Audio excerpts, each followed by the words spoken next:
Hello viewers, welcome to 3TV network. ఇప్పుడు తెలంగాణలో ఉన్న రియల్ ఎస్టేట్ మార్కెట్ ట్రెండ్ గురించి మనతో చర్చించడానికి real estate expert Sanjay Nayak గారు మనతో ఉన్నారు. ఒకసారి ఆయన అడిగి కొన్ని విషయాలు తెలుసుకుందాం. నమస్తే సార్. నమస్కారం సార్. సార్, ఇప్పుడు రేవంత్ రెడ్డి గారు రీసెంట్గా ఒక అనౌన్స్మెంట్ ఇచ్చారు. ఏంటంటే ఇప్పుడు మహేశ్వరం సైడ్ కూడా సైబరాబాద్ లాంటి సిటీ ఒకటి మనం కట్టబోతున్నామని చెప్పేసి, అది ఎంతవరకు పాసిబిలిటీ ఉంటుందంటారు?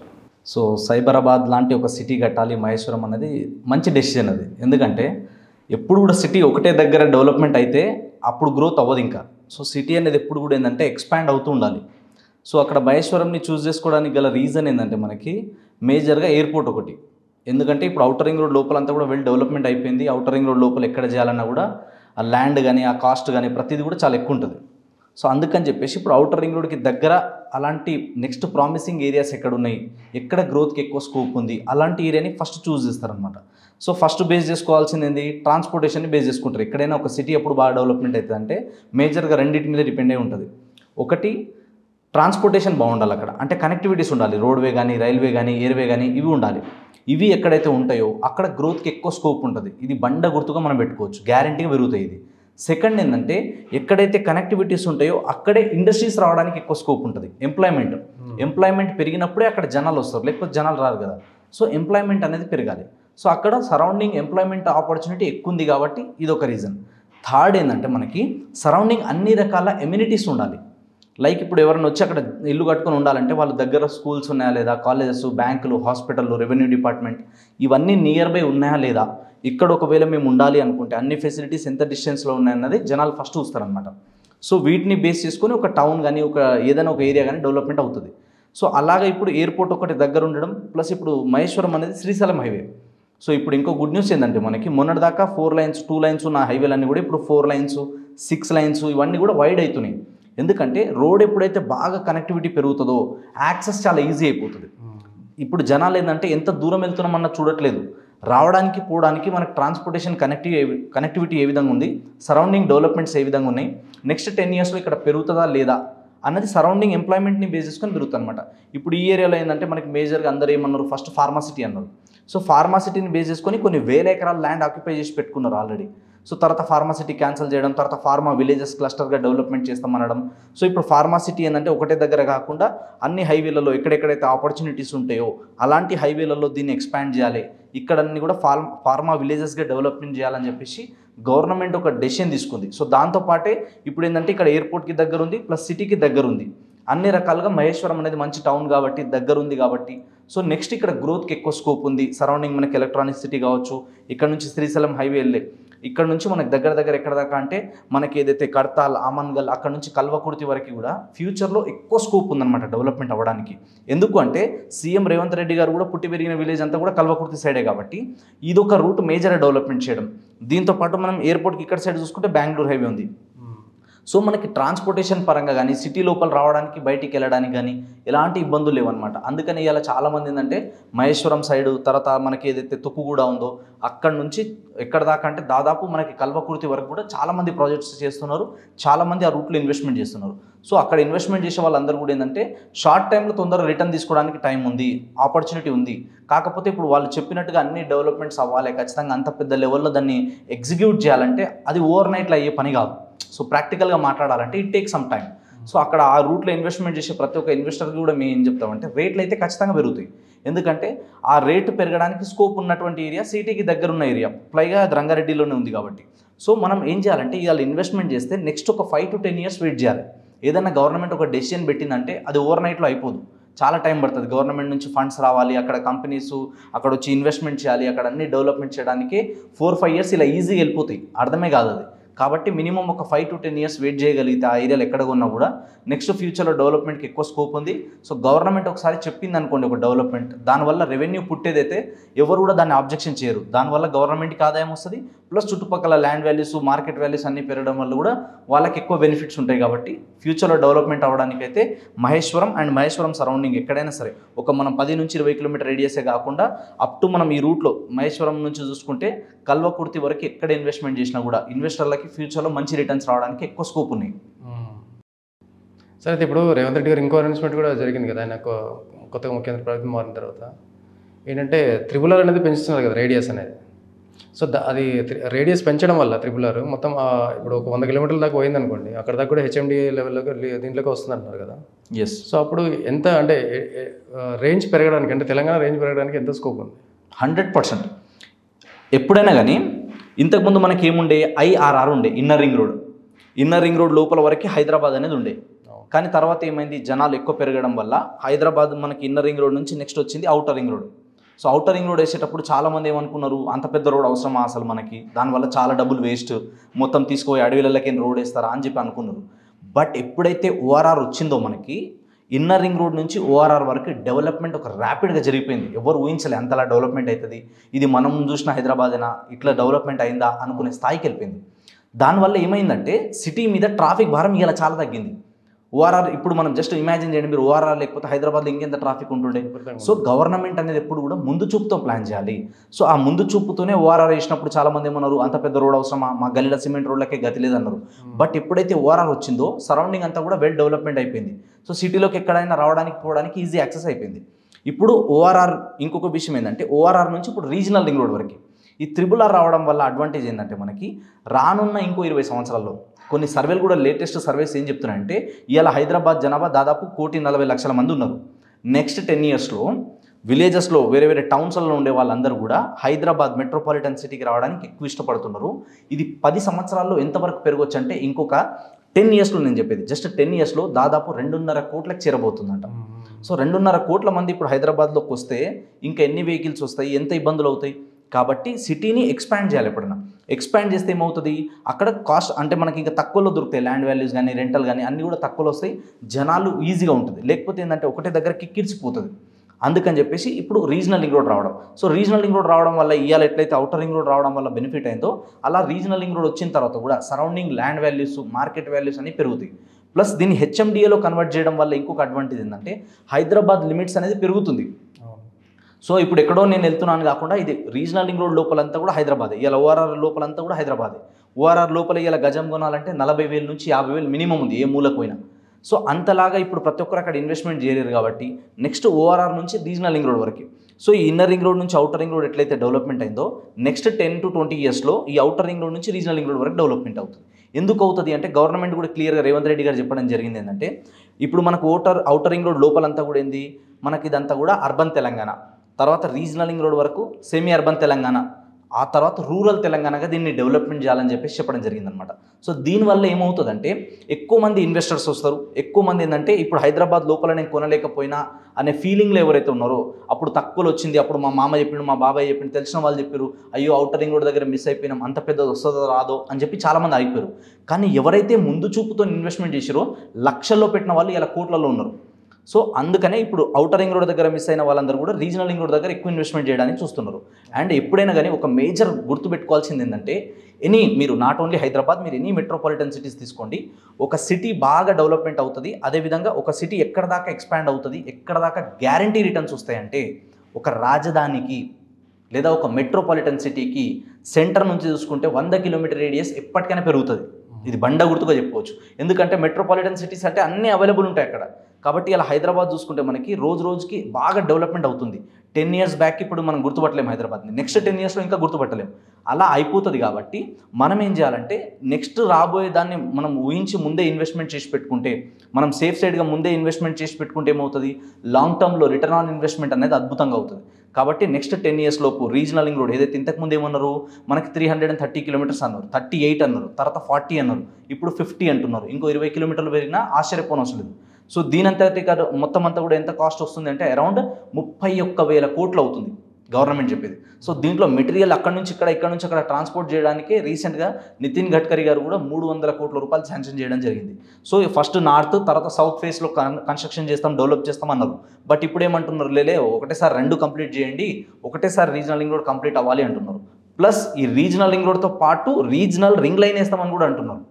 సో ఫ్యూచర్లో ఏంటంటే, హైదరాబాద్కి జనాలు రావడం, ఇది పెరగడం అని చెప్పేసి గవర్నమెంట్కి ముందే ఆల్రెడీ లెక్కలు ఉన్నాయి. కాబట్టి దీన్ని బేస్ చేసుకునే డెవలప్మెంట్ అవుతుంది. ఇలా హైదరాబాద్లో మీరు తీసుకుంటే యావరేజ్గా 350 నుంచి 500 మంది కొత్తగా హైదరాబాద్లోనే ఇల్లు నేను కొనుక్కుంటున్నా, లేదా ఇక్కడే నేను మెంబర్ అన్నట్టు రిజిస్ట్రేషన్ చేంజ్ చేసుకుంటారు ఆధార్ కార్డులన్నీ. అదేవిధంగా ఎవ్రీ ఇయర్ మన హైదరాబాద్కి వచ్చే సంఖ్య తీసుకుంటే 3.5 నుంచి 4 లక్షల జనాభా ఉంది హైదరాబాద్కి. అదేవిధంగా కొత్తగా వచ్చేవాళ్ళు అదేవిధంగా ఏంటంటే ఇక్కడ పుట్టి పెరిగిన వాళ్ళు వీళ్ళది ఒక లక్ష మెంబర్స్ వేసుకున్నా యావరేజ్గా మనకి 5 లక్షల జనాభా పెరుగుతుంది సంవత్సరానికి. 10 సంవత్సరాలు ఎంత పెరిగిపోతుంది ఇది? అంత పెరిగినప్పుడు వాళ్ళకి అన్ని రకాల ఇన్ఫ్రాస్ట్రక్చర్ డెవలప్మెంట్ చేయాలన్నప్పుడు ఏం చేయాలి?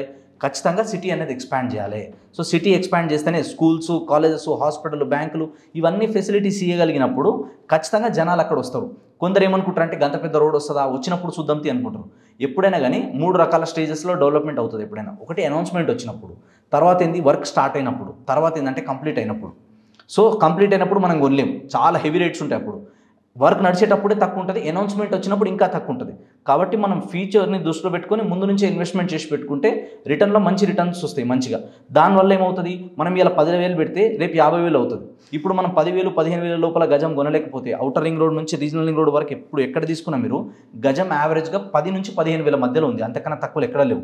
ఎందుకు? ఎకరం వాల్యూ పెరిగిపోయింది కాబట్టి. యావరేజ్గా ఎకరం వాల్యూ తీసుకుంటే ఇప్పుడు ఎక్కడైనా సరే రీజనల్ రింగ్ రోడ్ లోపల వచ్చే ఏరియాలో కనెక్టింగ్ రోడ్స్, రేడియల్ రోడ్స్కి బేస్ చేసుకుని ఉన్న ప్రతి ఎకరా కూడా యావరేజ్గా 1,50,00,000 నుంచి 2 కోట్లు ఉంది. ఇప్పుడు 1,50,00,000 నుంచి 2 కోట్లు ఎకరం ఉన్నప్పుడు దాన్ని డెవలప్మెంట్ చేసి మార్కెట్లోకి రిలీజ్ చేయాలంటే అదే గజం 15,000 నుంచి 20,000 పెట్టాల్సి వస్తుంది. కాబట్టి రీజనల్ రింగ్ రోడ్ లోపల ఎక్కడ ఉన్నా సరే నెక్స్ట్ 10 ఇయర్స్లో అద్భుతమైన రిటర్న్స్ వస్తాయి. కానీ రీజనల్ రింగ్ రోడ్ రాతో 4-5 ఏళ్లకు కంప్లీట్ అవుతుందంటే అది పాసిబుల్ కాదు. It take some time. కాబట్టి సేఫ్ సైడ్ మనం అవుటర్ రింగ్ రోడ్ దాటి బయటికి వెళ్తున్నాము అంటే ఈ హెచ్ఎండిఏ లిమిట్స్లో ఎక్కడ ఉన్నా సరే ఖచ్చితంగా రేట్లు పెరుగుతాయి. But it takes time. Minimum 5 to 10 years wait చేయగలిగితే ఫ్యూచర్లో అద్భుతమైన రిటర్న్స్ వస్తాయి. కొని మంచి పని చేసిన అన్న ఫీలింగ్, ఆ సాటిస్ఫాక్షన్ లైఫ్ టైం ఉండిపోతుంది. Okay sir. అయితే ఈ మధ్య కొన్ని రెసిడెన్షియల్ ప్లాట్లు అంటే పెద్దగా రెసిడెన్షియల్ ఇప్పుడు హౌసెస్ ఏవైతే ఉన్నాయో పెద్దగా సేల్ అవ్వట్లేదు, హైదరాబాద్లో బాగా డల్ అయిపోయినాయి అని అంటున్నారు. ఇది ఎంతవరకు నిజం? చాలామంది ఏమంటారంటే హైదరాబాద్లో మొత్తం కుప్ప కూలిపోయింది రియల్ ఎస్టేట్, పడిపోయింది రియల్ ఎస్టేట్గా, 20 ఏళ్ళు రియల్ ఎస్టేటే ఉండదు ఇక అన్నారు. ఎప్పుడు లాక్డౌన్ తర్వాత కంప్లీట్ అయిన తర్వాత లాక్డౌన్ ఓపెన్ తర్వాత మళ్ళీ రాకెట్ స్పీడ్తో పోయింది. మళ్ళీ సేమ్ ఏమన్నారు, మొన్న గవర్నమెంట్ మారిపోయింది, తెలంగాణ గవర్నమెంట్ ఏదైతే కేసీఆర్ గారు పోయారు, మళ్ళీ రేవంత్ రెడ్డి గారు వచ్చారు, కాంగ్రెస్ గవర్నమెంట్ వచ్చింది, మళ్ళీ పడిపోతాయి అని చెప్పి ఇవన్నీ ఏంటంటే కొందరు స్ప్రెడ్ చేస్తూ ఉంటారు అనమాట న్యూస్ అనేది. కానీ రియాలిటీ ఏంటంటే నిజంగానే పడిపోతుంది రియల్ ఎస్టేట్. ఒక విషయం గుర్తుపెట్టుకోండి, ఎప్పుడైనా సరే రియల్ ఎస్టేట్ అనేది పడిపోతుంది అనేది పెద్ద అబద్ధం. అది పడిపోదు. రియల్ ఎస్టేట్ అనేది ఎందుకు పడిపోతుంది? ఇలా మొత్తం డెవలప్మెంట్ ఇన్ఫ్రాస్ట్రక్చర్ కదా రియల్ ఎస్టేట్ అంటే. ఇలా ప్రపంచంలోనే హయ్యెస్ట్ ఎంప్లాయ్మెంట్ ఉన్న ఇండస్ట్రీ ఏదైనా ఉందంటే దట్ ఈస్ రియల్ ఎస్టేట్. ఇలా ప్రపంచంలోనే అత్యంత ధనవంతులు ఉన్న ఇండస్ట్రీ ఏది ఉందంటే రియల్ ఎస్టేట్. ఇలా ఎక్కువ మంది దేని మీద డిపెండ్ అయి బతుకుతున్నారు ఇండస్ట్రీస్ అన్నీ అంటే దాదాపు 850 నుంచి 1,200 industries depends on different sectors only and only real estate మీద డిపెండ్ అయి బతుకుతున్నాయి. సో రియల్ ఎస్టేట్ అనేది అంత పెద్ద ప్రొఫెషన్, అది అంత ఈజీ కాదు. సో రియల్ ఎస్టేట్లో ఎక్కువ స్కోప్ ఉందన్నమాట. కాబట్టి రియల్ ఎస్టేట్లో పడిపోయింది తగ్గిపోయింది అనేది ఉండదు. మార్కెట్ ఏమవుతుందంటే మార్కెట్ ఇప్పుడు మొన్నటిదాకా ఎలక్షన్స్ ఉండే కదా, ఎలక్షన్స్ టైంలో ఏముంటుందంటే ఆల్రెడీ మనం కేసీఆర్ సార్ని చూసినాం. నెక్స్ట్ ఏ గవర్నమెంట్ వస్తుందో వెయిట్ అండ్ వాచ్ అనే మూడ్లో లాస్ట్ 9 months నుంచి సేల్స్ తగ్గినాయి తప్ప ప్రైజెస్ తగ్గలే. సేల్స్ తగ్గినాయి. ఎందుకు తగ్గినాయి? వెయిట్ అండ్ వాచ్, చూద్దాం నెక్స్ట్ ఏమవుతుందో అని. కానీ ఇది బయ్యర్స్ మార్కెట్. కొనాలనుకునే వ్యక్తి మార్కెట్ స్లో ఉన్నప్పుడే కొనాలి, డల్ ఉన్నప్పుడే కొనాలి. మీకు అవసరం ఉంది ఒక ఇల్లు కానీ, ఒక ఫ్లాట్ కానీ, ఒక ప్లాట్ కానీ, మీకు సిచ్యువేషన్తో సంబంధం లేదు. ఆ లొకేషన్లో డెవలప్మెంట్స్ ఉన్నాయా, ఇక్కడ గ్రోత్ వస్తుందా లేదా, ఇది చూసుకొని కొనాలి తప్ప మార్కెట్ కండిషన్తో మీకు సంబంధం లేదు. మీరు మార్కెట్ కండిషన్ ఎప్పుడు చెక్ చేయాలంటే మీరు ఎప్పుడైతే రీసేల్కి వెళ్తారో, మీరు ఏదైతే అమ్మాలనుకుంటారో అప్పుడు మార్కెట్ కండిషన్ చెక్ చేయాలి. మార్కెట్ భూమి ఉన్నప్పుడు అమ్మాలి ఎప్పుడైనా సరే. చాలామంది ఏమనుకుంటారు అంటే భూమి ఉన్నప్పుడు కొనాలనుకుంటారు, రాంగ్ అది. మార్కెట్ డల్ ఉన్నప్పుడు, స్లో ఉన్నప్పుడు ఇన్వెస్ట్మెంట్ చేయాలి, భూమి నడిచేటప్పుడు అమ్మాలి. అది రియల్ ఎస్టేట్ అంటే. నిజమైన స్థిరమైన ఆస్తి ఎప్పుడు అవుతుందంటే తక్కువలో కొని ఎక్కువ రిటర్న్లో అమ్ముకోవాలి, దాన్ని రియల్ ఎస్టేట్ అంటారు. కాబట్టి హైదరాబాద్లో మార్కెట్ ఏం పడిపోలేదు. రీసెంట్గా మీరు మళ్ళీ ఒక 1 month నుంచి ఆర్టికల్ చూసుకుంటే రియల్ ఎస్టేట్ మళ్ళీ జోరు అందుకుంది, జెట్ స్పీడ్తో వెళ్తుందని చెప్పి గవర్నమెంటే చెప్తున్నారు. ఇప్పుడు ప్రాజెక్ట్స్ అన్నీ ఆగిపోతున్నాయి, ఇన్వెస్ట్మెంట్లు ఎవరు వస్తలేరు అంటే వేరే విషయం. ఇన్వెస్ట్మెంట్లు వస్తున్నారు, డెవలప్మెంట్ చేస్తున్నారు కాబట్టి ఫ్యూచర్లో అద్భుతంగా ఉంటుంది. అండ్ ఇంకొకటి ఏంటంటే హైదరాబాద్ నుంచి 100 kilometer రేడియస్ లోపల ఎక్కడ ఇన్వెస్ట్మెంట్ చేసినా సరే ఫ్యూచర్లో అద్భుతమైన రిటర్న్స్ వస్తాయి. 4 రోజులు సేల్స్ తగ్గుతాయి, కొంచెం స్లో అవుతుంది. ఇది రియల్ ఎస్టేట్ వాళ్ళకి కొత్త కాదు, వాళ్ళు చూసి ఆల్రెడీ చాలామందికి తెలుసు. రియల్ ఎస్టేట్ గురించి అవేర్నెస్ లేని వాళ్ళు, తెలియని వాళ్ళే రియల్ ఎస్టేట్ పడిపోయింది అనుకుంటారు. పోనీ పడిపోయింది, ఎవరైనా రేట్లు తగ్గించిరా? నాకు 1000 రూపాయలు ప్రాఫిట్ వచ్చే దగ్గర 500, 800 అమ్మేసుకుంటే తప్ప నేను కొన్నదానికంటే రూపాయి తక్కువకైతే అమ్మాను కదా. సింపుల్ ఫండ్ ఇది. కాబట్టి ఎక్కడ కూడా రేట్లు తగ్గదు, రేట్లు తగ్గలేదు. కొందరు అపార్ట్మెంట్లో ఫ్లాట్స్ రేట్లు పెరిగిపోయినాయి, విల్లా రేట్లు పెరిగిపోయినాయి అంటే మీరు కాస్ట్ ఆఫ్ అంటే మెటీరియల్ది కూడా చూసుకోవాలి. మెటీరియల్ కాస్ట్ పెరిగిందా లేదా? అన్నీ పెరుగుతున్నప్పుడు, ట్రాన్స్పోర్టేషన్ ఛార్జెస్ పెరుగుతున్నప్పుడు ఒక కన్స్ట్రక్షన్ వాల్యూ ఎందుకు పెరగదు? ఉప్పు రేటు, పప్పు రేటు, ఇంకో XYZ ప్రోడక్ట్ పెరిగినప్పుడు దాన్ని ఎవరు పెద్దగా చూడరు. కానీ రియల్ ఎస్టేట్లోకి వచ్చేసరికి ఏంటంటే కొంచెం పెద్ద అమౌంట్ కనిపిస్తుంది కాబట్టి రియల్ ఎస్టేట్ పడిపోయింది అనుకుంటారు. బట్ నెవర్, అది రియల్ ఎస్టేట్ అనేది పడిపోదు. జనాలు వస్తున్నారు, కొంటున్నారు. అది కొంటున్నారు కాబట్టి కదా బిల్డర్లు డెవలప్ చేసేది. అందరూ తీసుకొచ్చి లంసమ్ అమౌంట్ పెట్టరు, అక్కడ నుంచి వడ్డీలకు తెస్తారు, లోన్లకు తెస్తారు. అవన్నీ తీసుకొచ్చి ఎందుకు పెడతారు? వాళ్ళకి తెలీదా? అయ్యో నేను ఎన్ని కోట్లు పెడుతున్నా, రేపు సేల్ అవ్వకపోతే నా పరిస్థితి ఏంది? అవునా కదా? అందుకని చెప్పేసి వాళ్ళు కూడా అన్ని ఫ్యూచర్ ప్లాన్ని దృష్టిలో పెట్టుకొని ఇక్కడ గ్యారంటీగా గ్రోత్ వస్తుంది, నేను కడితే సేల్ అవుతుంది అనుకున్న కాన్ఫిడెన్స్ ఉన్నప్పుడే పెడతారు ఎవరైనా. లేకపోతే పెట్టి మనం ఈగలు దులుపుకోలేము కదా అక్కడ వేల కోట్ల రూపాయలు పెట్టినప్పుడు. కాబట్టి రియల్ ఎస్టేట్ పడిపోవడం అనేది ఉండదు, జరగదు అది ఎప్పటికీ. మరీ ముఖ్యంగా మన హైదరాబాద్కి అయితే అస్సలు తిరగలేదు. ఎందుకంటే ఇక్కడ సముద్రాలు ఉన్నాయి, వచ్చి సముద్రాల్లో కొట్టుకుపోతుందని చెప్పి లేదు. ఇక్కడ మనకి రోడ్వే, రైల్వే యాక్సెస్ బాగుంది, ఎయిర్వే కనెక్టివిటీ బాగుంది, ల్యాండ్ అంతా కూడా మనకు మంచిగా ఉంది, సముద్రాలు ఏం లేవు కాబట్టి ఇక్కడ ఇంకోటి భూకంపాలు లాంటివి రావడం కానీ హ్యూమిడిటీ ఎక్కువ అనేది లేదు. కాబట్టి కంఫర్టబుల్ లివింగ్కి రీసెంట్గా కొన్ని సర్వే సంస్థలు కూడా చెప్పినాయి ఏంటంటే హైదరాబాద్ అనేది ఇండియా లెవెల్ మొత్తంలోనే ది బెస్ట్ లివింగ్ సిటీ అన్నారు. లాస్ట్లో ఏది ఉందంటే కోల్కతా ఉంది. ఎందుకు ఈ సర్వేలు అని చెప్తున్నాయి, రిపోర్ట్లు ఎందుకు చెప్తున్నాయి మరి హైదరాబాద్? సో 1-2 ఫ్యాక్టర్ మీద డిపెండ్ అవ్వదు, చాలా ఫ్యాక్టర్స్ ఉంటాయి రియల్ ఎస్టేట్లో. కాబట్టి ఇన్వెస్ట్మెంట్ చేసే వాళ్ళు కానీ, అపార్ట్మెంట్లో ఫ్లాట్ కొనే వాళ్ళు కానీ, మీరు కొనాలి అనుకుంటే మార్కెట్ అప్పుడే డల్ ఉంది కదా, స్లో అయింది కదా, పడిపోయింది కదా, మీకు అదృష్టం అది. ఆ టైంలో వెళ్ళి మీరు బార్గెన్ చేయొచ్చు. ఆయన 1000 అన్నప్పుడు మీరు 500కి అడగవచ్చు, ఆప్షన్ ఉంటుంది. కానీ మార్కెట్ స్వింగ్లో ఉన్నప్పుడు, భూమిలో ఉన్నప్పుడు మీరు తగ్గదు ఇంకా. సో నెక్స్ట్ మంత్ నుంచి ఇంకా ల్యాండ్ వాల్యూస్, మార్కెట్ వాల్యూస్ పెరిగిపోయిన తర్వాత అప్పుడు ఇంకా ఎక్కువ రేట్కి అమ్ముతారు తప్ప తక్కువ రేట్కి అయితే అమ్మరు. కాబట్టి రియల్ ఎస్టేట్లో ఇన్వెస్ట్మెంట్ చేయాలనుకున్న వాళ్ళకి మంచి టైం ఇది. సరే, ఇప్పుడు కాంగ్రెస్ గవర్నమెంట్ వచ్చిన తర్వాత భూముల రేట్లు పెంచుతున్నారు కదా, అది కొంతమంది రియల్టర్స్ కూడా కొంతమంది అపోజ్ చేస్తున్నారు. సో ఇది ఎవరికి నష్టం, ఎవరికి లాభం దీనివల్ల రేట్లు పెంచితే? సో రేట్లు అనేది ప్రతి సంవత్సరం పెరుగుతూ పోతుంది. గవర్నమెంట్ మార్కెట్ వాల్యూ కానీ స్టాంప్ డ్యూటీస్ కానీ ఎలా పెరుగుతాయంటే డిపెండ్స్ అపాన్ అక్కడ రిజిస్ట్రేషన్స్ ఎలా అవుతున్నాయి, అక్కడ కొత్తగా ఎంతమంది డెవలప్మెంట్ చేస్తున్నారు, ఎంత ఇన్ఫ్రాస్ట్రక్చర్ వస్తుంది, దాన్ని బేస్ చేసుకొని పెరుగుతుంది. సో యావరేజ్గా 1 ఇయర్కి 2 ఇయర్స్కి గవర్నమెంట్ 10% 20% పెంచుతూ వస్తుంది. లాక్డౌన్ తర్వాత ఏమైందంటే సీఎం కేసీఆర్ గారు ఉన్నప్పుడు ఒకటేసారి 2 సార్లు పెంచారనమాట market values, land values, stamp duties అన్నీ కూడా. అప్పుడు ఏమైపోయిందంటే ఒక స్టాగ్నెంట్ అన్నట్టు వచ్చేసింది. ఇంకో నెక్స్ట్ 2 ఇయర్స్లో పెరగాల్సింది ముందే పెంచేసి అన్న ఫీలింగ్ వచ్చేసింది. తర్వాత ఏమైందంటే గవర్నమెంట్ మారినప్పుడు, ఇప్పుడు గవర్నమెంట్ మారిన తర్వాత వీళ్ళు ఇచ్చిన హామీలు ఉన్నాయి, పథకాలు ఉన్నాయి, ఇవి ఇస్తాం అది ఇస్తామని. అవన్నీ ఎలాంటి ఏడికైనా వస్తాయంటే ఇలా గవర్నమెంట్ని నడిపించేది 3 సంస్థలు ఉన్నాయి, 3 ఇండస్ట్రీస్. ఈ 3 ఇండస్ట్రీలే ఏళ్తాయి.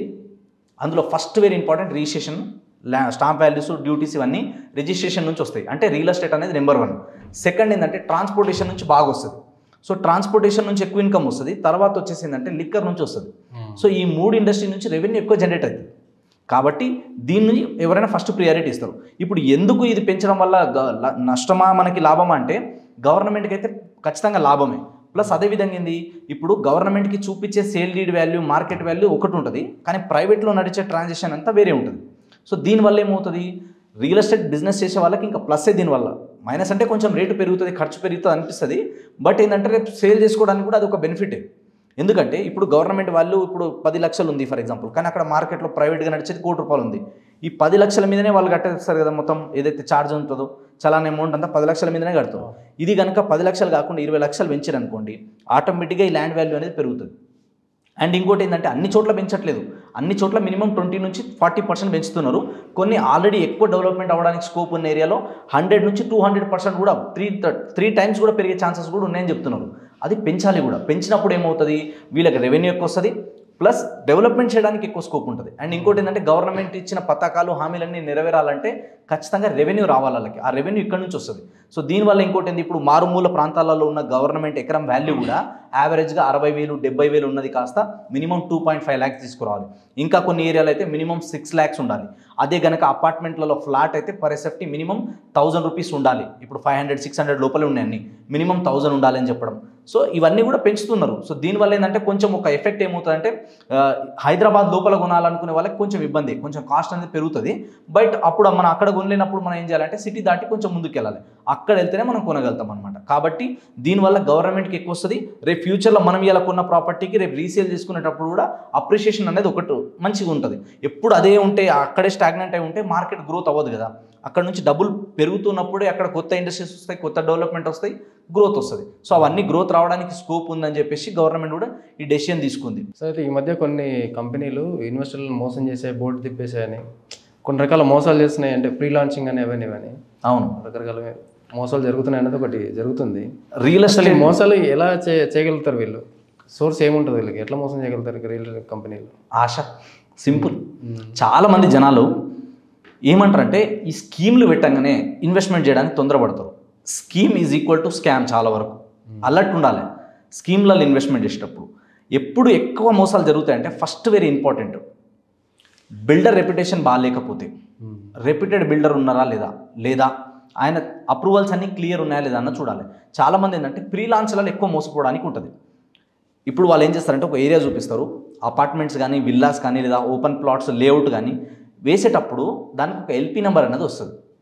ఆ నెంబర్ రాకముందే మేము ప్రీ లాంచ్లో ఇక్కడ ఇది చేస్తున్నాం అని చెప్పి వాళ్ళు బోర్డులు పెడతారు.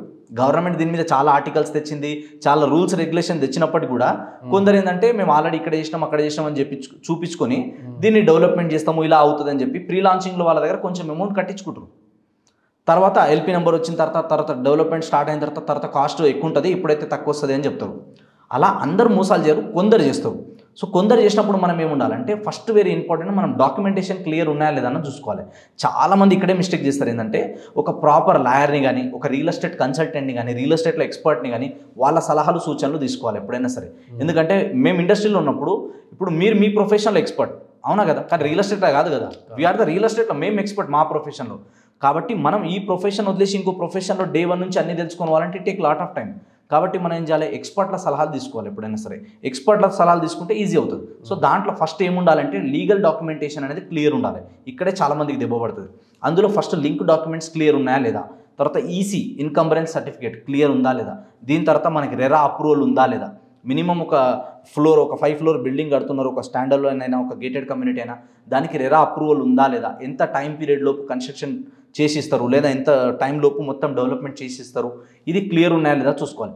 ఒకవేళ లేఅవుట్లలో ఉంటే హెచ్ఎండిఏనా లేదా డిటీసీపీయా లేదా ముడానా ఇంకా ఏదైతే అప్రూవల్స్ ఉంటాయో ఆ లిమిట్ని బేస్ చేసుకొని అప్రూవల్స్ వచ్చినాయా లేదా అన్నది చూడాలి. అప్రూవల్ రాని దాంట్లో తొందరపడి ఇన్వెస్ట్మెంట్ చేయొద్దు. ఫస్ట్ మనం చూడాల్సింది అప్రూవల్స్ క్లియర్ ఉన్నాయంటేనే కొనాలి. దీని తర్వాత ఏం చూసుకోవాలి అంటే ఎంఓయు అని ఉంటుంది, మెమరాండమ్ ఆఫ్ అండర్స్టాండింగ్ అని ఉంటుంది. అంటే ఇప్పుడు ఈ ల్యాండ్ తీసుకొని డెవలప్మెంట్ చేసే వాళ్ళు కూడా కొందరు ఉంటారు. మీది ల్యాండ్, నేను వచ్చి డెవలప్మెంట్ చేస్తా, మీకు 60-40 అని రేషియో మాట్లాడుకోవడం ఇలాంటివి ఉంటాయి. ఇవన్నీ క్లియర్ ఉన్నాయా లేదా, ఎంతమంది దాంట్లో పార్ట్నర్స్ ఉన్నారు, సో వాళ్ళు ఇంతకుముందు ప్రీవియస్గా ఏమైనా డెవలప్మెంట్ చేశారా లేదా, వాళ్ళ దగ్గర కొన్న కస్టమర్ ఫీడ్బ్యాక్స్ కానీ ఎలా ఉంది, వాళ్ళు నిజంగానే డెవలప్మెంట్ చేశారా లేదా, వాళ్ళ క్వాలిటీ ఎలా ఉంటుంది, ఇవన్నీ చెక్ చేసుకోవాలి. ఇవన్నీ చెక్ చేసుకోవాలంటే మనకు తెలియనప్పుడు ఆల్రెడీ తెలిసిన వ్యక్తుల త్రూ సజెషన్ తీసుకొని వెళ్తే సేఫ్ ఉంటుంది. ఎందుకంటే మనకు అంత టైం ఉండదు. చాలామంది ఇన్వెస్టర్లు 1 కోటి రూపాయలు 2 కోట్లు పెట్టే వాళ్ళు ఉంటారు, కానీ వాళ్ళ దగ్గర టైం ఉండదు. అలాంటి వాళ్ళు ఏం చేయాలి, మాలాంటి వాళ్ళని కన్సల్ట్ అయితే మేము చెప్తాం వాళ్ళకి ఎక్కడైతే బాగుంటుంది, ఎంత ప్రైస్లో వస్తుంది. అండ్ తెలియని వాళ్ళకి ఒక రేట్ చెప్తారు ఎవరైనా సరే. చాలా వరకు తెలిసిన వాళ్ళకి మాకు ఎక్కువ రేట్ చెప్పడానికి, మాకు గ్యాంబ్లింగ్ చేయడానికి వాళ్ళకి ఛాన్సెస్ ఉండవు. ఎందుకంటే మేము అక్కడనే కదా మేము ఉండేది, మాకంతా ఆ సర్కిల్లో ఐడియా ఉంటుంది. కాబట్టి 10 డెవలపర్లు 10 బిల్డర్లతో మాకు పరిచయాలు ఉంటాయి. కాబట్టి అక్కడ వాస్తవం ఏందన్నా మాకు తెలిసి ఉంటుంది. కాబట్టి దాని తగ్గట్టు మేము సజెషన్ ఇస్తాం. సో అట్లా మనం ఎప్పుడైనా ఎక్స్పర్ట్ల త్రూ ఈ లీగల్ డాక్యుమెంట్ క్లియర్ ఉన్నాయా లేదా, బిల్డర్ రెప్యుటేషన్ బాగుందా లేదా, వాళ్ళ క్వాలిటీ కరెక్ట్ ఉందా లేదా, ఇవన్నీ చెక్ చేసుకోవాలి. అండ్ ఈ ప్రీ లాంచ్లలో పోయి అక్కడిక్కడ పోయి తొందరపడి మనం డబ్బులు కట్టేసి లాస్ అవ్వద్దు. సో సేఫ్ సైడ్ అన్ని లీగల్గా క్లియర్గా ఉంటేనే అక్కడ ఇన్వెస్ట్మెంట్ చేయాలి. కానీ తొందరపడి కొనేసి ఇంకా కొందరు ఏంటంటే మీరు ఇప్పుడు డబ్బులు కట్టండి, 1 ఇయర్కి మీకు డబుల్ ట్రిపుల్ రేట్ ఇస్తాము, తర్వాత వచ్చేసి మీకు నెల ఈఎంఐ రూపంలో రిటర్న్ వస్తుంది అమౌంట్, ఇలాంటివన్నీ చెప్తారు. ఇవన్నీ వినడానికి పేపర్ మీద చాలా టెంప్టింగ్ ఉంటాయి, కానీ వాస్తవానికి అట్లా జరగదు. మీరు 30 లక్షలు కట్టండి, 50 లక్షలు కట్టండి, నెలకి 20,000 వస్తాయి వడ్డీ, 30,000 వడ్డీలు వస్తాయి అంటే ఎట్లా వస్తాయి, హౌ? సో ఇలా జనాలు చాలామంది ఏం చేస్తున్నారు, వీళ్ళు కొందరు ఆశపడుతున్నారు, అందరు కాదు, కొందరు ఇలాంటి అత్యాశకు పోయి ఇన్వెస్ట్మెంట్ చేయడం వల్ల వాళ్ళు కూడా ఏంటంటే రాతోరాత్ బోర్డు తిప్పేస్తారు. సో తర్వాత ఏంటంటే అయ్యో మేము లాస్ అయినాం, అయ్యో మేము మోసపోయినాం అంటారు. కాబట్టి మనం ఇన్వెస్ట్మెంట్ చేసేటప్పుడు అన్ని క్లియర్ అప్రూవల్స్ ఉండి క్లియర్ టైటిల్ ఉంటేనే అక్కడ కొనాలి. లేకపోతే తొందరపడి ఏదో తక్కువలో వస్తుంది, ఆఫర్లు వస్తున్నాయంటే కొనొద్దు. ఎందుకంటే గుడ్ థింగ్స్ ఆల్వేస్ ఎక్స్పెన్సివ్. మంచిది ఎప్పుడైనా కొంచెం ఖరీదే ఉంటుంది. రూపాయి ఎక్కువ పెడుతున్నాం అంటే ఎందుకు పెడుతున్నాం, దానికి వాల్యూ ఉంటుంది. ఇప్పుడు రోడ్డు మీద ఇడ్లీలు ఉంటాయి 20 రూపాయలకు ప్లేట్, అదే మనం ఏదైనా హోటల్లోకి వెళ్తే మినిమం 80 రూపాయల ప్లేట్ ఉంటుంది. తేడా ఉంటుంది, దానికి కంపేర్ చేయలేము దానికి. అట్లనే రియల్ ఎస్టేట్లో ఇన్వెస్ట్మెంట్ చేసేటప్పుడు కూడా అన్ని ఫ్యాక్టర్స్ ఉంటాయి. కాబట్టి ఒక అడ్వైజర్ త్రూ, ఒక ప్రొఫెషనల్ త్రూ వెళ్తే మనకి ఈజీ ఉంటుంది, లాస్ అవ్వడానికి ఎక్కువ ఛాన్సెస్ ఉండదు. కానీ ఎవరో ఏదో చెప్తున్నారని ఏదో అడ్వర్టైజ్మెంట్లు చూసి ధనధనం మనం ఉరికినాం అనుకోండి, రేపటి రోజు మనం ఇబ్బందులు పడాల్సి వస్తుంది. ఎందుకంటే ఒక వ్యక్తి తన రూపాయి కష్టార్జితం ఎంతో సంవత్సరాల నుంచి తినక ఏదో అడ్జస్ట్మెంట్ అయ్యాక నచ్చినవన్నీ కూడా కాంప్రమైజ్ అయిపోయి రూపాయి కష్టపడి దాచుకుంటాడు. ఇంకోటి ఏంది, ఆయన ఎలిజిబిలిటీ ఉంటే ఇక్కడ నుంచో లోన్ తెచ్చుకుంటాడు, లేదా గోల్డ్ అమ్మో లేదా చిట్టీలు తీసుకోను, ఇలాంటివన్నీ రూపాయి జత చేసి పెడుతున్నప్పుడు జాగ్రత్త వహించడం చాలా ఇంపార్టెంట్. మోసం చేయాలనుకునేటోళ్ళు ప్రతి ఇండస్ట్రీలో ఉంటారు. కాబట్టి మోసపోకుండా ఉండాలంటే మనం జాగ్రత్త ఉండాలి. మనం జాగ్రత్తలు తీసుకుంటే ఖచ్చితంగా సేఫ్ ఉంటుంది, సెక్యూర్ ఉంటుంది, ఎలాంటి ఇబ్బందులు ఉండవు. లేకపోతే అది రిజిస్ట్రేషన్ అవ్వనంత వరకు, అది రిజిస్ట్రేషన్ మన పేరు మీద కావాలంటే ఎప్పుడైతుందో, ఇలాంటివన్నీ ఉంటాయన్నమాట. కాబట్టి ఈఎంఐలలో కొనేటప్పుడైనా, ఫ్రీలాన్స్లలో కొనేటప్పుడైనా సరే కొంచెం జాగ్రత్తలు మనం చూసుకోవాలి. మీకు తెలియదు అన్నప్పుడు తెలిసిన వాళ్ళతో సజెషన్ తీసుకొని వెళ్తే బాగుంటుంది. కొంచెం ఫీజు ఛార్జ్ చేస్తారనో, కొంచెం ఏదైనా అమౌంట్ అడుగుతారేమో అని చెప్పి ఆలోచించొద్దు. ఎవరైనా సరే పని చేస్తున్నప్పుడు రూపాయి ఛార్జ్ చేస్తారు, కానీ దానికి వాల్యూ కూడా యాడ్ చేస్తారు. కాబట్టి ఇది కూడా మనం ఫ్యాక్టర్ని కన్సిడర్ చేసి ఇన్వెస్ట్మెంట్ చేస్తే అద్భుతంగా ఉంటుంది. సరే, అయితే ఇప్పుడు గవర్నమెంట్ చేంజ్ అయిన తర్వాత తెలంగాణలో కొద్దిగా రియల్ ఎస్టేట్ బాగా డల్ అయిపోయిందని, లేకపోతే పడిపోయిందని ఇట్లా రకరకాల టాక్స్ వస్తున్నాయి. ఈవెన్ ఏపీలో అమరావతి క్యాపిటల్ అయిన తర్వాత కూడా ఆ ఎఫెక్ట్ హైదరాబాద్ మీద చాలా ఉంటుంది. అంటే ఇక్కడ ఇన్వెస్టర్లు అందరూ కూడా అమరావతికి వెళ్ళిపోతారు అనేది ఒకటి బాగా నడుస్తుంది. నిజంగా ఏం జరుగుతుంది Hyderabad real estate? So Hyderabad real estate, Amaravati real estate, first of all దీనికి కంపారిజనే లేదు. ఎందుకంటే హైదరాబాద్ ఈజ్ హైదరాబాద్. ఎందుకంటే హైదరాబాద్ ఇప్పుడు నిన్నమున్న రాజధాని కాదు. హైదరాబాద్ 60 ఏళ్ళ నుంచి ఉంది. Hyderabad is well developed city already. Amaravati అనేది మొన్ననే కొత్త బేబీ, అది అవునా కదా, అనౌన్స్మెంట్ అయింది, వర్క్ స్టార్ట్ అయింది, మొత్తం రిజల్ట్ చేంజ్ అయిపోయింది ఇప్పుడు 19లో. కానీ ఇప్పుడు 24లో మళ్ళీ అదే గవర్నమెంట్ వచ్చిన తర్వాత మళ్ళీ ఒక కొత్త హోప్ వచ్చింది. ఏంటంటే ఖచ్చితంగా అమరావతిని క్యాపిటల్ సిటీ చేస్తామని చెప్పి, డెవలప్మెంట్ చేస్తామని చెప్పడం వల్ల మళ్ళీ అక్కడ రియల్ ఎస్టేట్ పుంజుకుంది. ఏదైనా సరే గవర్నమెంట్ మారినప్పుడు, ఏదైనా అనౌన్స్మెంట్ వచ్చినప్పుడు రియల్ ఎస్టేట్ పుంజుకోవడం చాలా కామన్, న్యాచురల్. అది ఇప్పుడు అమరావతి అనేది ఇప్పుడిప్పుడే స్టార్ట్ అయింది. కాబట్టి అమరావతి సరౌండింగ్ ఏరియాలో డెవలప్మెంట్ ఖచ్చితంగా జరుగుతుంది, బాగుంటుంది. కానీ ఇప్పటికిప్పుడే అమరావతి హైదరాబాద్ని బీట్ చేసేంత అయితే ఉండదు.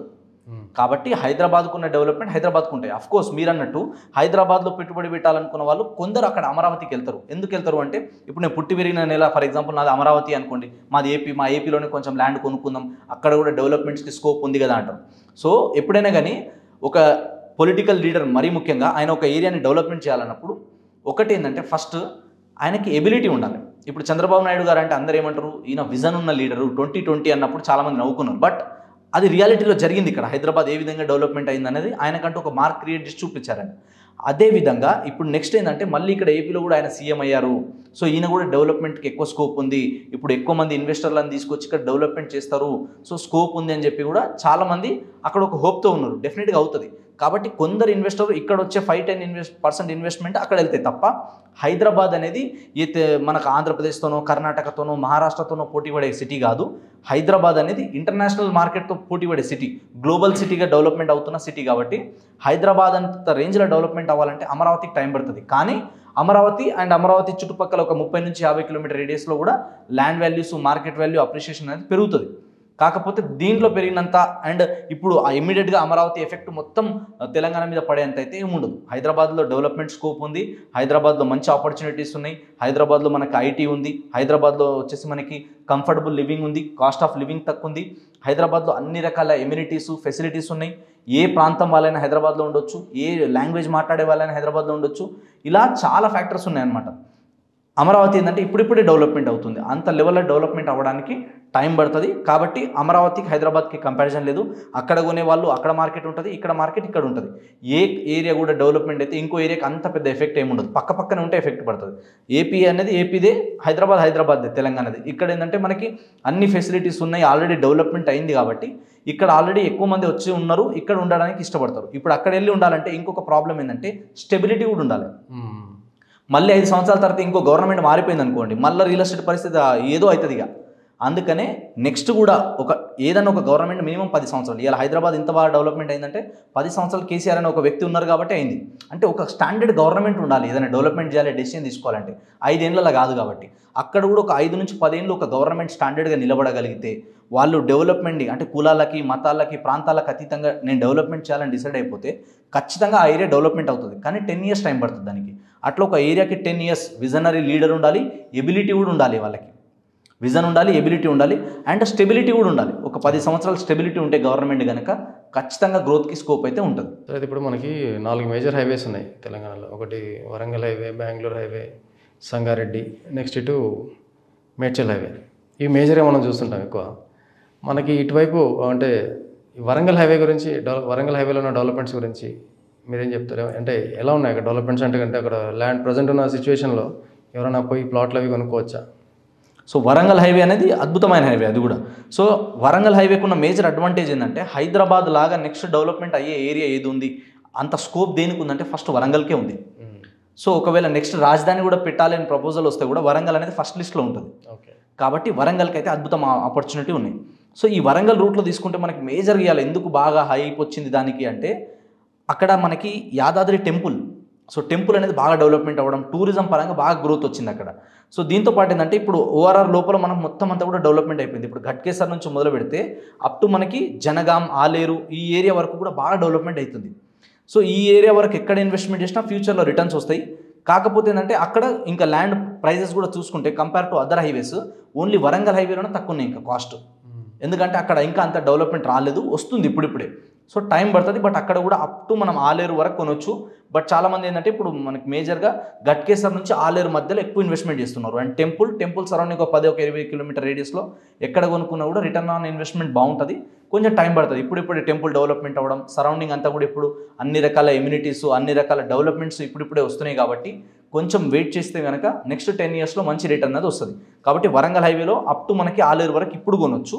నెక్స్ట్ వచ్చేసి మనకి మీరు సంగారెడ్డి అన్నారు. సంగారెడ్డి అంటే ముంబై హైవే. ముంబై హైవేలో జహీరాబాద్ వరకు కొనవచ్చు. జహీరాబాద్ వరకు ఆల్రెడీ మనకి మంచి కనెక్టివిటీస్ ఉన్నాయి.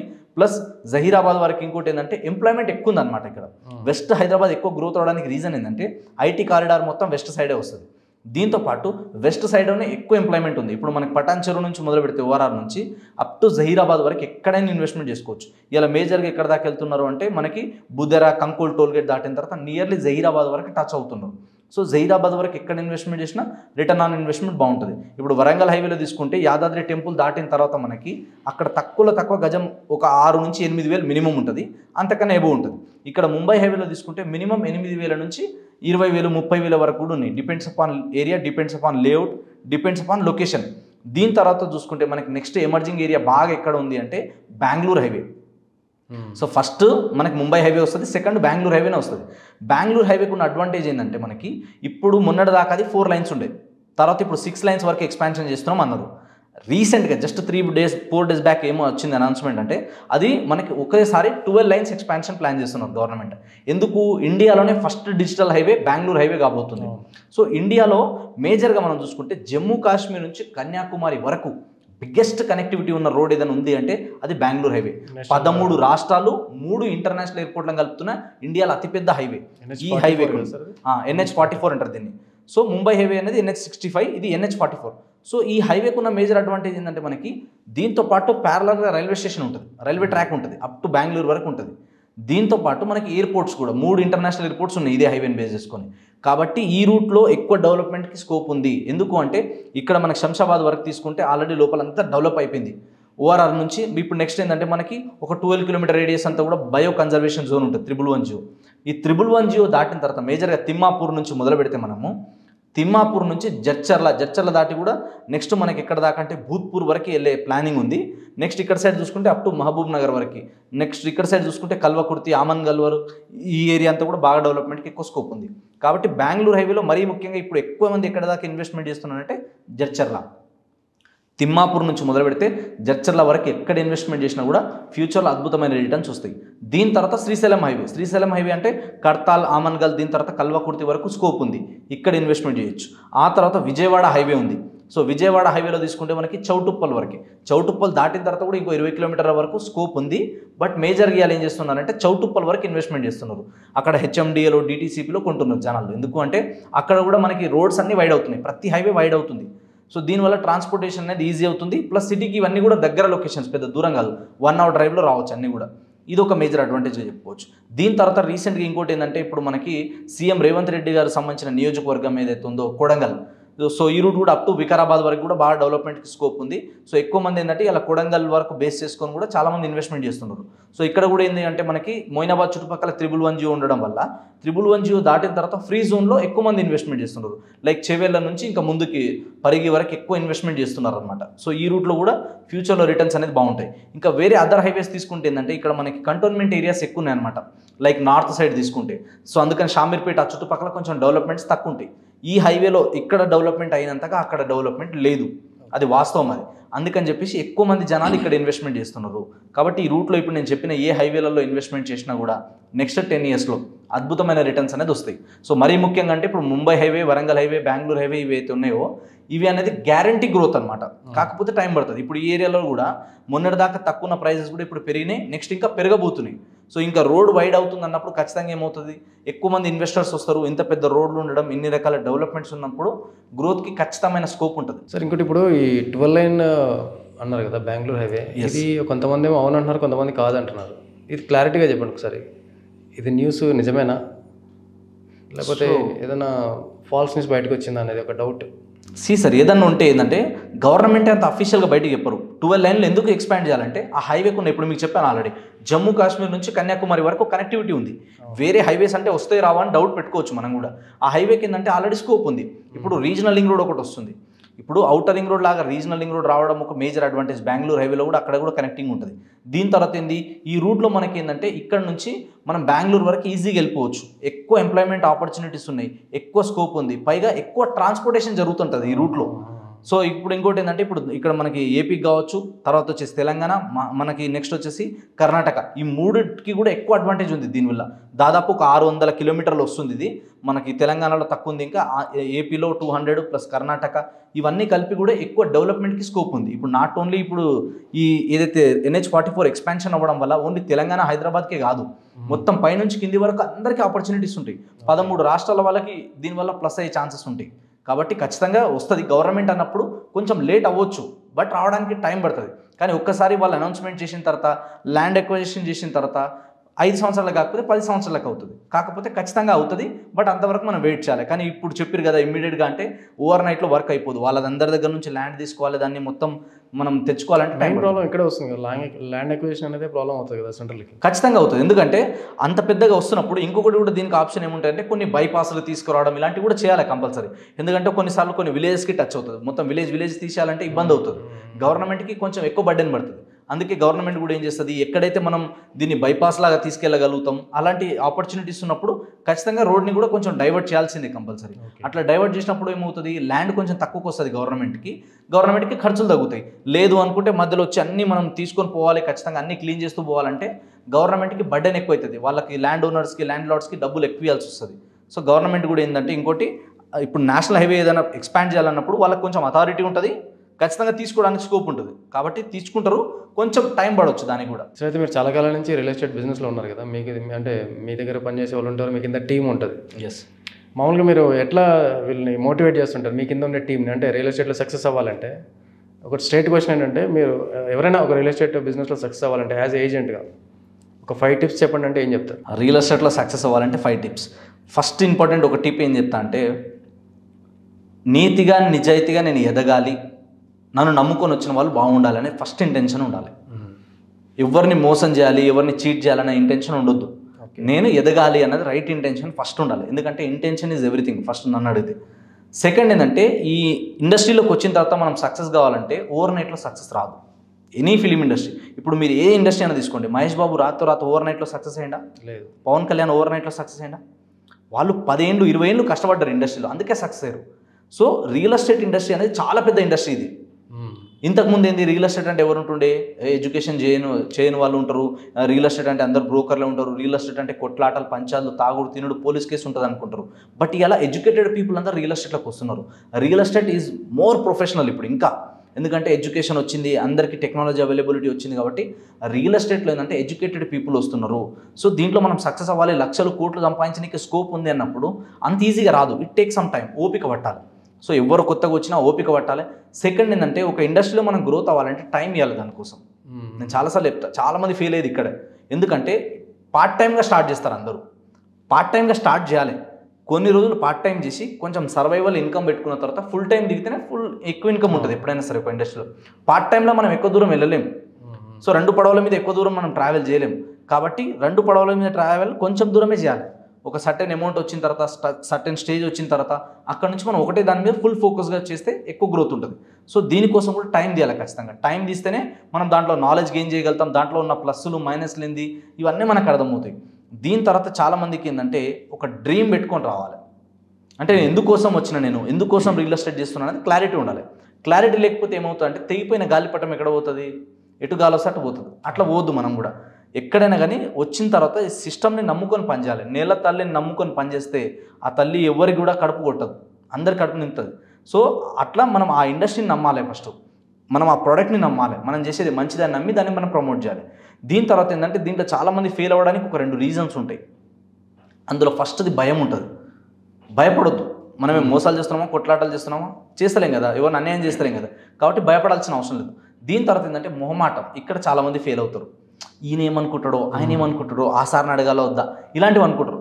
మొహమాటం ఉంటే మీరు రాసి పెట్టుకోండి, ఏ ప్రొఫెషన్లో కూడా, మరీ ముఖ్యంగా సేల్స్లో అస్సలు పనికిరారు వాళ్ళు.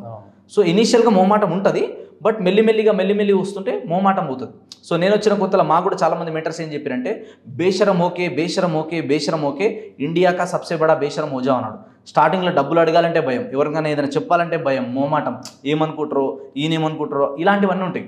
సో ఎప్పుడైతే మొహమాటం తీసేసి మనం నిర్మోహమాటంగా చెప్తామో అప్పుడే బిజినెస్ అవుతుంది. ఎందుకంటే పోయిన వెంటనే అందరూ కూడా మనకి ఎస్ చెప్పాలని రూల్ లేదు కదా. సో మీకు ప్రాపర్టీ అమ్మడం ఒకటే ఒక పని, కానీ వాళ్ళకి 100 పనులు ఉంటాయి కదా. కాబట్టి వాళ్ళ సైడ్ నుంచి కూడా ఆలోచించాలి. ఒకరు వద్దు అన్నారంటే they are rejecting your product, not you. కాబట్టి మనం మొహమాటం లేకుండా ఎక్కువ మందికి అప్రోచ్ అవ్వాలి. ఎక్కువ మందికి అప్రోచ్ అయితే మనం బిజినెస్లో తొందరగా సక్సెస్ అవుతాం. దీని తర్వాత ఏంటంటే స్టేబుల్గా ఉండాలి. కొన్ని రోజులు రియల్ ఎస్టేట్ చేస్తా, ఇంకొన్ని రోజులు ఇంకో పని చేస్తా, ఇంకొన్ని రోజులు ఇంకో పని చేస్తా అంటే కాదు. స్టెబిలిటీ ఉన్న వాళ్ళకి ఎక్కువ సక్సెస్కి స్కోప్ ఉంటుంది. ఎందుకంటే మార్కెట్లో మన క్రెడిబిలిటీ పెరుగుతుంది. మనం విజిబుల్గా కనిపిస్తూ ఉండాలి, రెగ్యులర్గా కనిపిస్తూ ఉండాలి. రెగ్యులర్గా మనం ఏం చేస్తున్నాం అనేది మన వాళ్ళకి తెలుస్తూ ఉండాలి. మన మార్కెట్ నాలెడ్జ్ మన దగ్గర ఉండాలి. సో నాలెడ్జ్ లేకపోతే మనం సక్సెస్ కాలేము. సో రియల్ ఎస్టేట్లో కొత్తగా వచ్చే వాళ్ళకి నేను ఏం చెప్తాను అంటే ఫస్ట్ మీరు లెర్నింగ్ మీద ఫోకస్ పెట్టండి. చాలామంది అర్నింగ్ అని చూస్తారు, ఫ్రూట్స్ కావాలని చూస్తారు, కానీ రూట్స్ని ఎవరు చూడరు. సో రూట్ బాగుంటేనే ఫ్రూట్ బాగుంటుంది. కాబట్టి ఫ్రూట్ మీద ఫోకస్ కాకుండా రూట్ మీద ఫోకస్ చేయాలి. రూట్ మీద ఫోకస్ చేస్తే ఖచ్చితంగా మంచి రిజల్ట్స్ వస్తాయి. రాగానే లక్షలు రావాలి, కోట్లు రావాలని కాకుండా వచ్చిన దానికి రియల్ ఎస్టేట్లో డబ్బు ఉందండి. ఇది సముద్రం. దీన్ని మీరు మగ్గుతో తీసుకుంటారా, లేకపోతే ఒక బాటిల్తో తీసుకుంటారా, లేకపోతే ఒక పైప్ లైన్ పెడతారా అంటే మీ మీద డిపెండ్ అయి ఉంటుంది. కానీ ఇండస్ట్రీకి అంత దమ్ము ఉంది, కాకపోతే మీకు ఆ ఎబిలిటీస్ ఉండాలి. సో కస్టమర్లతో ఎలా మాట్లాడాలి, ఎలా సైట్కి తీసుకెళ్ళాలి, ఎలా క్లోజింగ్ చేయాలి, ఎలా రిలేషన్ మెయింటైన్ చేయాలి, ఎలా రిఫరెన్సెస్ తీసుకోవాలి, ఒక వ్యక్తి మనకు లాంగ్ టర్మ్లో ఎలా కనెక్టింగ్ ఉండాలి, ఇవన్నీ తెలుసుకోవాలి. ఇప్పుడు మా దగ్గర ఒక కస్టమర్ వచ్చిందంటే మేము ఎప్పుడు కూడా ఆయన ఒక కస్టమర్లా ట్రీట్ చేయము. ఒక బ్రదర్ లాగా, ఒక ప్రొఫెషనల్ ఫ్రెండ్ లాగా, ఒక ఫ్యామిలీ మెంబర్ లాగానే ట్రీట్ చేస్తాం. అలా ట్రీట్ చేస్తాం కాబట్టి మా దగ్గర కొన్న కస్టమర్ వన్స్ ఒక్కసారి మా దగ్గర ప్లాట్ కొన్నారు అంటే, మా దగ్గర ప్రాపర్టీ కొన్నారంటే ఆయన లైఫ్ టైంలో ఎక్కడ నెక్స్ట్ ప్రాపర్టీ కొనాలన్నా మమ్మల్ని కన్సల్ట్ అవుతాడు ఫస్ట్. సో అట్లా రిలేషన్ మెయింటైన్ చేయాలి. రియల్ ఎస్టేట్ అనేది ఫేస్ వాల్యూ మీద అయ్యే బిజినెస్, ఇది రిలేషన్ మీద అయ్యే బిజినెస్ ఇది. సో మన ఫేస్ వాల్యూ పెంచుకోవాలి, మన రిలేషన్ పెంచుకోవాలి, మన సబ్జెక్ట్ పెంచుకోవాలి. అప్పుడు ఉంటేనే మనం అవతల వ్యక్తి కన్విన్స్ చేయగలుగుతాం. అవతల వ్యక్తి ఎంత పెద్ద వాళ్ళైనా, ఏ ప్రొఫెషన్లో ఎక్స్పర్ట్ అయినా రియల్ ఎస్టేట్కి వచ్చేసరికి మీరే ఎక్స్పర్ట్ అన్నట్టు ఉండాలి. అలా ఉంటే మనం రియల్ ఎస్టేట్లో ఎక్కువ స్కోప్ ఉంటుంది. రియల్ ఎస్టేట్లో లాంగ్ టర్మ్లో సస్టైన్ అవ్వగలుగుతాం. అండ్ దీంట్లో ఏంటంటే చాలామంది గివప్ చేస్తారు. ఫైనల్గా ఇది ఒకటి చెప్పదలుచుకున్నాను నేను. చాలామంది వస్తారు 2 3 నెలలు చూస్తారు, 10 మందికో 20 మందికో 50 మందికో చెప్తారు, no no no no no no వినంగానే అయిపోతారు. నేనేం చెప్తా అంటే హర్ మొహబ్బత్ కా షురువాత్ బి నాసే హోతా హై. ప్రతి ప్రపోజల్ కూడా ఫస్ట్ నోతోనే వస్తుంది. Rejection are the part of life. దాన్ని ఎట్లా హ్యాండిల్ చేయాలని నేర్చుకోవాలి. That is art of life. So ఈ బిజినెస్లో రియల్ ఎస్టేట్లో ఏంటంటే ఎక్కువ ఆబ్జెక్షన్స్ ఉంటాయి. ఎందుకు? మనం అమ్మే ప్రోడక్ట్ అలాంటిది. 10 లక్షలు, 20 లక్షలు, 50 కోట్ల రూపాయలు, అవునా కదా? అలాంటి ప్రోడక్ట్ అమ్ముతున్నప్పుడు ఎవరు పడితే వాళ్ళు కొంటారా దాన్ని? దాని టార్గెట్ ఆడియన్స్ వేరే ఉంటారు. వాళ్ళకి ఎట్లా అప్రోచ్ అవ్వాలి, వాళ్ళ నుంచి ఎలా లీడ్ జనరేట్ చేయాలి, వాళ్ళ నుంచి ఎలా సేల్స్ పెంచుకోవాలి, ఎలా డబ్బు సంపాదించాలి, ఇవన్నీ నేర్చుకోవాలి. చాలామంది ఏంటంటే డబ్బులు కావాలి, వచ్చిన అన్ని లోపల నూకేద్దాం అనుకుంటారు, కానీ రీఇన్వెస్ట్మెంట్ ఎవరు చేయరు. ఫస్ట్ ఇన్వెస్ట్మెంట్ మన మైండ్ సెట్ మీద ఇన్వెస్ట్మెంట్ చేయాలి. మనం వచ్చిన పైసలో 10% నాలెడ్జ్ కోసం పెట్టాలి. Every week, today also every week minimum 2 నుంచి 3 గంటలు సంజయ్ నాయక్ అనే పర్సన్ ట్రైనింగ్ తీసుకుంటాడు. ఎందుకు? నాకన్నీ తెలుసు, నాకన్నీ వచ్చేసినాయి అనుకుంటే ఈ కళ్ళు ఇక్కడికి పోతాయి, ఈ ఛాతి ఇట్లా వస్తుంది, ఇక అయిపోయా, నెక్స్ట్ డే నేను చచ్చిపోతాయి. ఇక నాలెడ్జ్ లేక రియల్ ఎస్టేట్లో నాకు గ్రోత్ ఉండదు ఇంకా. అందుకే మా గురువులు నాకు ఏం నేర్పించారంటే ఎంత ఎదిగినా ఒదిగి ఉండాలి. ఎంత ఉన్నా కూడా లెర్నింగ్ అనేది కంటిన్యూస్ ఉంటుంది. 5 వేళ్ళు ఒకేలా ఉన్నాయా? లేవు కదా. మనుషులు కూడా ఒకేలా ఉండరు, డిఫరెంట్ మైండ్ సెట్ వస్తారు.